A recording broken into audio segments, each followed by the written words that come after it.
Hey everyone, I'm back at the bench and today is Thursday the 16th of May and it's a beautiful day. Really excited to show you this neck that I've got ready for tomorrow's drop. So tomorrow is the 17th of May and this will be going live on the website at 7 p.m. UK time. Now, it's been a while. I think I've said in every single neck video that these things just take a little bit longer to do. So I'm really happy that I've actually got this one. I've got this one ready and good to go.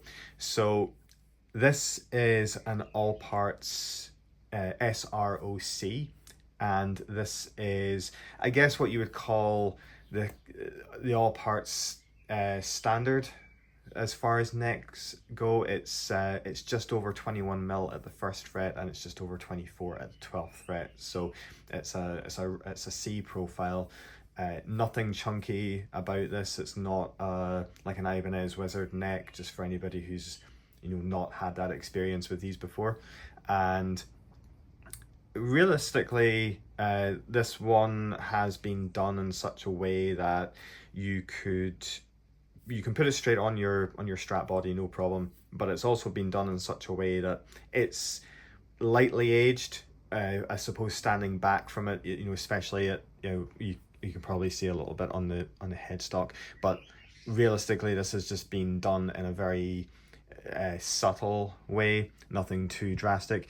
Now, just before I go any further, this has just had a nice coat of lemon oil, and I've also just finished it with some of the Monty's instrument food. This is the non-relic one. I got a lot of questions and messages. Do I use the relic wax?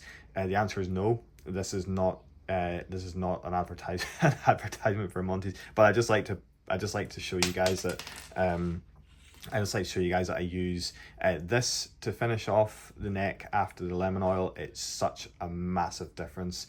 It keeps the fretboard feeling, I like the word slinky at the minute, so it kind of keeps the fretboard feeling a bit smoother, more hydrated. I guess it keeps the moisture content good. So especially at the minute, it's very warm and dry. I would do anything just to keep that rosewood from drying out. So if you see any residue on this, it's maybe just a little bit of the instrument food from Monty's I haven't fully wiped off. So, but that's why it's got that lovely kind of satiny sheen to it. So you can tell it's just had a nice drink of moisture, which is good. So focusing on the top of the neck, the headstock, it's all very subtle. It's not standing back. There's nothing drastic about this. There's no big areas missing. There's no massive amounts of stain going on, but just a little bit, I suppose. You see quite a lot on necks. Obviously, cowboy chord players, hang about up at the first couple of frets, and you always see this. It must be from maybe the odd cigarette or two, of course, but you do get that nice kind of dirty area just going on up here. And again, just to kind of highlight that I haven't gone to town on this, you can really see it's not drastic. It's just around the edges, a couple of little random marks here and there. Looking at more vintage necks, it kind of goes on with the bodies. It's that kind of the random side of where the stains and marks end up that keep it interesting for me. And every single piece is completely different. So again, just some chips, and there's checking on this. I will try and get that in the photographs for the website, but just some nice checking running across the headstock, which is really nice. Yeah, just a nice dark rosewood board.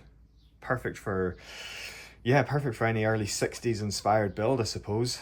There's not a huge amount to say about this one, I guess, other than what's been in other videos, but key differences are, yes, the dots are replaced. These are not the actual original dots, so these are my own dots that I've put in.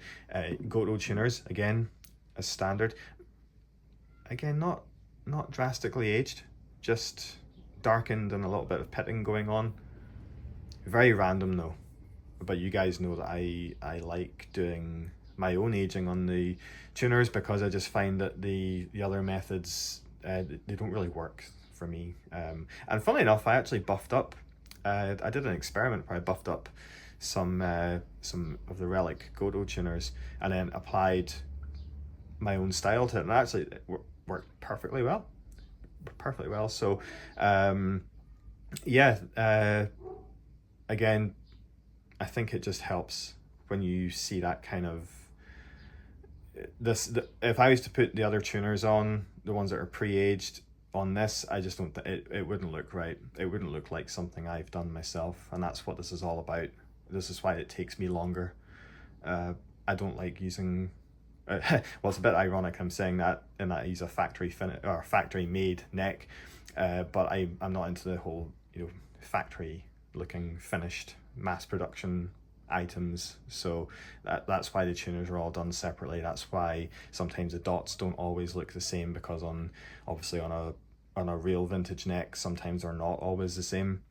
Sometimes the color of the headstock's different to the back, which this is. So that's what I've also done with this. That's probably the one, you know, big detail. I don't know if that comes across on the camera, but the front and the back of the neck, or the headstock face, should I say, is a different color. Again, something I've seen on quite a lot of guitars. UV exposure does funny things. You know, you can imagine, you know, you've seen guitars, and I've talked about this in other videos, where, you know, we've seen the fronts of bodies are much more discolored than the back, and you imagine somebody standing with, you know, the guitar facing that way into the audience and the sun's coming this way.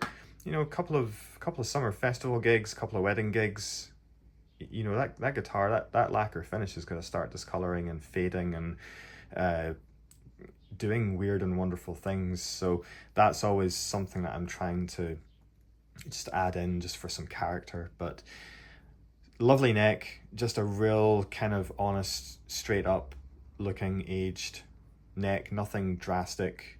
Again, you could stick this on a guitar, stand back 10 feet and you wouldn't know any different. It's fully shaped as well, fully sculpted in, nicely rounded over. Just trying to add that sort of hand finished vibe back into what is a very factory finished product. But it's so much fun. These take a long time to do, unfortunately, but if I could work on necks all the time, man, I'd love to do it. It would just be so much fun. But I have promised more necks, and you guys will get more necks to look at and choose from. Worth saying as well, Bone Nut, cut from a blank by Ernie McMillan, full fret dress done as well. So this is literally ready to go straight on to your Strat. It should just go straight on with no issues. That's the plan anyway. The only thing you have to do is pop your string tree on, and away you go. So yeah, well, lovely piece. I just wish I had more of them ready. Again, I love doing them. It's got a lovely rounded feel, really, really nice. I'm not, you know, I don't like I'm trying to sell these things. This is more just me showing you this before it goes on the website, and all the information will be there under previous listings for these necks. The spec is exactly the same. It's just things like the actual aging or the color of the tuners, or the, you know, the aging on the tuners, and the different lacquer discoloration, whatnot. It differs from neck to neck, but if you want to go and check out the website, you can actually see the full rundown on these the All Parts SRO-C neck. So that is the only piece I will be putting up on the website tomorrow, which is again May 17th, Friday. So good luck if you're going for it. If you have any questions, by all means fire them off, and we'll catch you in the next video. Thanks for watching.